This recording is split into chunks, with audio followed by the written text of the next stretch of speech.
Hello hi नमस्कार मु पुष्पांजलि आपण मानकु मो यूट्यूब चैनल को स्वागत करुच्ची। मु आशा करछि आपण माने समस्ते भल थिबे आ खुशी रे थिबे।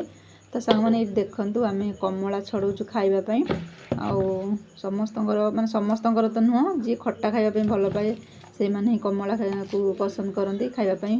देखंतु जे मु लूण पकई देली आ पाखुडा पाखुडा करी सब छडै नेलु।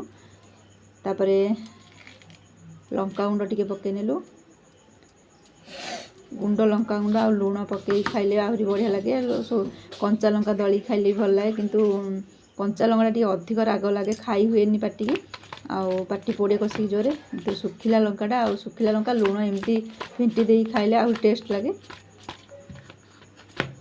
तो मुहरे पानी आसीज एमती माने देखिले एमती जो कमला एमती पड़ी थो लूण सब देखिले माने हटास देखी जनकर जी खाइबा पई भल पाए तार नाल आसीज मुहर पानी आसीज नाल बोई पड़ो। तो सांग मैंने तापर आग को देखा झी आज चिकेन रोसई कर आसतु देखा झी केमी चिकेन रोसई करुच्ची। तो ये सोरिष तेल नहीं जाइए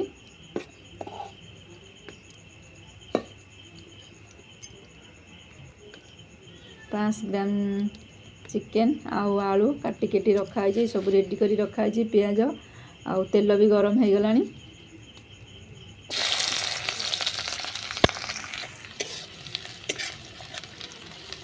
पियाज पड़ला एबे लूण पड़ला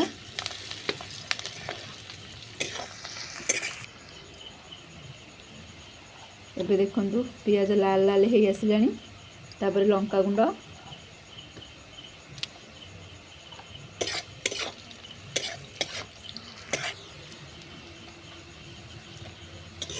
तापर हलदी गुंड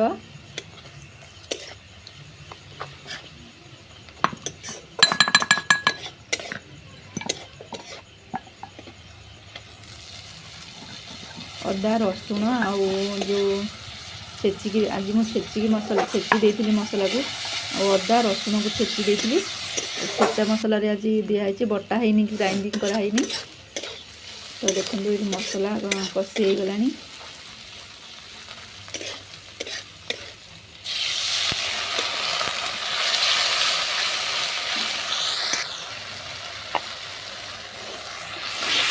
आलू और चिकेन को देदेलु।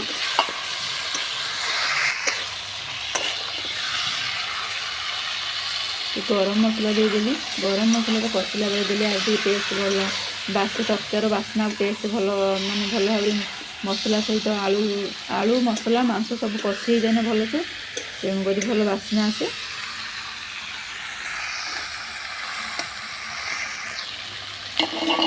सिझे घोड़े नेलु। मांसरे मैं बेसी तेल मसला व्यवहार करेनी कहीं मत खाइबा तेल मसला बेसी भल लगे। तो कम तेल मसला तरकारी रोषे करे चिकेन आ गुड़ाए मेचे कषि मसला देदेले मसलाटा ही आउ खाइले भल लगे। बहुत मसला हो जाए मतलब आमको क्या भी आम पसंद नहीं बहुत मसला। देखु ये कषि हो गला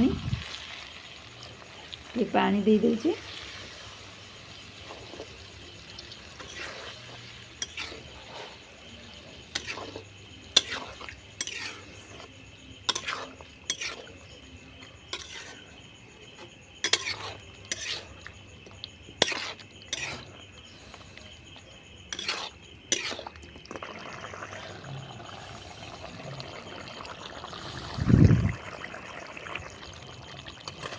ये तरकारी रेडी हो गला।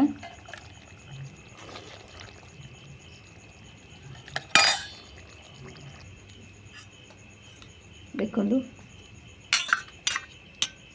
आपण माने ही कमेंट रे कहिबे केमिति हेची तरकारी झियो रोसई गछि तरकारी केमिति हेची आपण माने कमेंट रे निश्चिंत कहिबे।